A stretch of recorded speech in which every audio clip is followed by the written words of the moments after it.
Dhiraj, thank you for joining us. Pleasure. I am going to start with a question that I reckon you have answered dozens, perhaps hundreds of times over the year, because it's the one that people here want to know about the journey that they're on. Looking back at Shazam's journey from being a disruptor, growing very quickly to eventually kind of integrating into the wider system by its integration with Apple. Could you talk a little bit about that journey and the lessons that you learned from it, and the lessons that our founders here can apply to their own businesses? Sure. So I should say that Shazam was started 25 years ago. So it's a long, long time, in the year 2000. And back then, music wasn't particularly digital. So people listened to CDs, for instance. It was just starting because consumers were creating illegal digital music and sharing it. And the music industry was starting to undergo a transformation. And when we started, the idea was to be able to identify music anywhere you hear it. It could be in a cafe, it could be on the radio, using your mobile phone. And the technology didn't exist, so we had to invent the technology from scratch. We wanted to identify any song, and there was no single database of digital music. So we created from scratch for the first time as a startup, which is crazy when you think about it.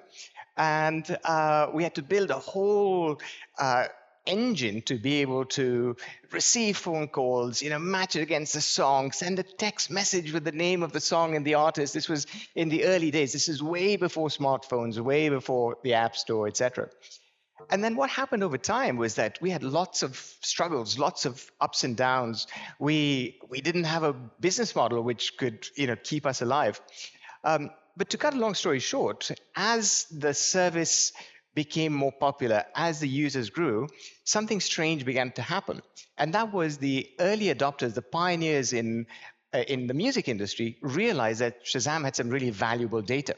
And the data was which songs are being identified before they're being played on the radio, or where is a particular artist really getting some traction, and that was not obvious before. So, for instance, radio stations started programming their music based on Shazam data, and then things really accelerated after the iPhone and the App Store. And actually, Shazam ended up, in a strange way, transforming the music industry from being much more physical to being much more digital and data-driven. Not alone, but along with YouTube, or what's being heard on Spotify and so forth. So over a long period of time, the entire music industry actually transformed, much like what I'm seeing in financial services and fintech and this evolution.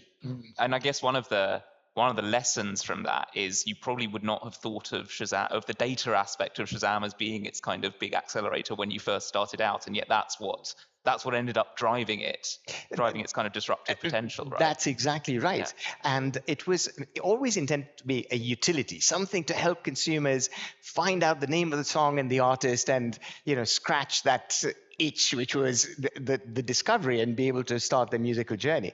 But actually, the data is so rich and valuable, and the analogies are, I think, are obvious in financial services today, because what we're trying to do is to make people's financial lives easier, and to the extent that we can do so, everyone's better off. Yeah, absolutely. Now, a lot of the founders here who will want to be mimicking your journey will be balancing up two things as they do it. They want to be integrated to become part of the mainstream, but they want to kind of preserve their innovative edge at the same time. So how do you balance kind of integrating yourself in your case into a big organization like Apple? I think in many fintechs cases, through partnerships with banks, maybe eventually trade sales to banks. How do you balance those two imperatives to keep that edge and to integrate into the mainstream?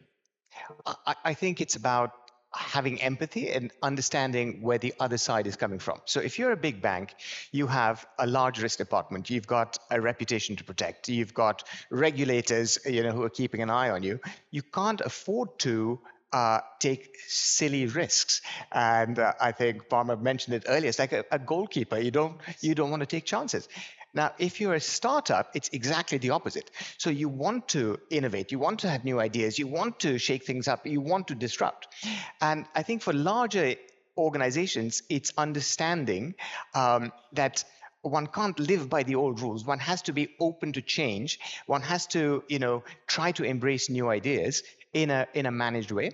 And I think for startups, is to understand there are rules and regulations for a reason. They've been put in place by sensible people, and to work with those and not try to crash into a wall, but to try to bring people along with you, win hearts and minds, which then gets you to be part of the ecosystem, part of the future, partners in shaping that future together. Yeah, thank you. And so nowadays, you're an investor. I think you've invested in over 250 startups, if I'm right. Mm-hmm. What would you say? So you kind of have two hats on whenever you're talking to these firms, right? You have your old hat as the person who did it as a founder, and your new hat as the person who kind of wants to direct them and say what you want as an investor. What do you think? What do you think the most common kind of flavor of your conversations with companies you're considering investing in and with your investee companies are? What are the sorts of things you talk to them about? Well, I think as an entrepreneur, you need to really understand your customers' pain points. So what's the problem that they're trying to solve? What's the pain that they can't make go away? And then you need to have a vision, an idea of, if you're successful, how's that going to change the world? And you need to really try to stick to that if possible. And it's about, adapting as you go. You need to pivot. You need to, change course if necessary, because it's not a given that you're going to find your destination in a straight line. We had to, for instance, change our business model many, many times in the course of our journey. But at the end of the day, it's about being, true to yourself and backing yourself and your team as you're learning as you lead. It's just part of every entrepreneur's experience. And there will be people who say, no, it can't be done. It's impossible, come back in 2 years, and kind of pushing through those barriers. So what I look for is people who I consider proper entrepreneurs, who've got that mission, that drive, that belief, that determination, can bring their teams along with them, and then hopefully get to that ultimate goal. Mm-hmm. Could I ask you in particular about one of your investments Sure. that drives a lot of interest, that everybody's very well aware of, OpenAI, rarely out of the headlines these days. You've been invested for the past few years. Could you just talk a little bit about the experience of having invested in them in the first place, and how you've seen them kind of develop over the past few years? Sure. So I have the privilege of having lived through a couple of major inflection points. I was in Silicon Valley when the internet first launched, the first browser, and I could tell the potential of this technology. And similarly, Shazam was built on the wave of the mobile phone era. When I saw ChatGPT 3 for the first time, I knew right away this is another major inflection. For me, AI is the operating system of this decade and beyond. And I was very fortunate to have the opportunity to invest, early on. And it's been amazing to see the journey that OpenAI has been on in the last 3 years. They are literally creating the future. They're exploring, because no one, including Sam Altman and his team, knows what lies ahead in 3 or 4 or 5 years from now. This is what we're witnessing, is an incredible inflection point. And I think, as Ronit said earlier, which is, it's going to fundamentally transform financial services and every other industry. It's going to become the fabric of how we do business. I think for me, what's quite staggering is that even though, Shazam, we tried our best, it took us 15 years before we got to 400 million monthly active users. OpenAI has done that in less than 3 years. So the pace of change is absolutely staggering. And the challenge, I believe, for leaders today is to be able to adapt to that change. It seems like as well during its development, the kind of the big players in AI are becoming ever more kind of interlinked, both through kind of investments and kind of the way kind of chips and computing power is being paid for between them. What do you think that's a good thing? These kind of increasing financial linkages between the big players, or is it something that worries you? I think a bit of both. I think that it's interesting because there's a nexus between compute and hardware and software and services, etc. I think it can become dangerous when there's over exuberance. I'm not saying that we're there yet. I think the shape of the industry is all to play for. So now we've got multiple big players, well-established players like the Microsofts and the Googles of the world, and then the startup ecosystem such as the Anthropics and the OpenAIs, of course. But there's going to be a much more of a fracturing or a fragmenting and specialists and new names which will come up. But yeah, if it's too few small players or big players just kind of partnering with each other, that's unusual, and I don't think will last for very long. It's kind of one of the most exciting things about watching that sector grow is kind of knowing that some of the very biggest winners of kind of 5 to 10 years time, we don't know their names yet. Right, like exactly. they maybe haven't even been born yet, exactly.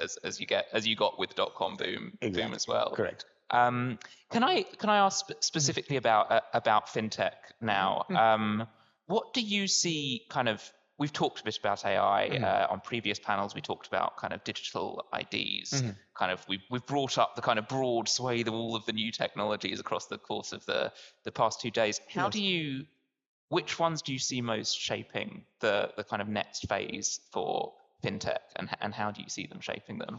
Well, it's a broad question because there's so many different aspects to fintech, and to a certain extent, I've got a narrow view because I spend so much time focusing on AI. I've got a number of investments in the space, but what I see with the AI players is an incredible kind of takeoff. And I'm not saying just at the level of consumer apps. So I'm investing in a company called Clio, for instance, which has 5 million users in the US, but also just from a perspective of data and being able to analyze and process and create value from the data, access in different parts of the world. So whether it is in Latin America or in Africa or in the GCC as well, to be able to provide services which traditionally were not available. But I think perhaps most importantly, from an infrastructure perspective, we talked a lot today about the linkages between traditional finance and blockchain and that world. There is a company I've invested in, which allows the connection between crypto native companies and the traditional banking system. So I think at many different levels, we're going to see some quite fundamental changes. Granted, in an industry which is slower moving than others because of the regulations, which are very important to safeguard the consumer. Yeah. You touched a little bit on this, but what do you see kind of, can we talk about the region we're in, the Gulf and Bahrain in particular? Yeah. Where do you see the kind of particular kind of opportunities here, and how do you kind of view this region as an investor? Well, it's such a pleasure to be here in Bahrain because I think of your legacy in the industry and being early in the financial services, and now I think the opportunity to create a regulatory environment which is welcoming for startups and provides clarity around innovation. I lived in the UK, where I was close to the FCA and their sandbox, and to see the successes, that is exactly what is required to provide the confidence and the ability for innovators to take hold. And I believe, much like Singapore, which has done a fantastic job of being a pioneer in the region, I think that opportunity exists for Bahrain as well, to have that agility, that flexibility to prove in this territory and then to expand to the Gulf and beyond. So I was in Dubai earlier on this visit, and it's really impressive to see the growth, not just here, but in the region as a whole, and to bring that talent and to combine it with education, owners of capital, and then to be able to really provide a platform to serve the rest of the region and the world. Yeah, it's funny you brought up Singapore, because that's been the theme of so many kind of backstage conversations as well, that kind of so many areas try to imitate the Singapore model, and it's really hard to imitate, but it seems like we have the makings. Yes. We have the makings of it being imitated here, which is great.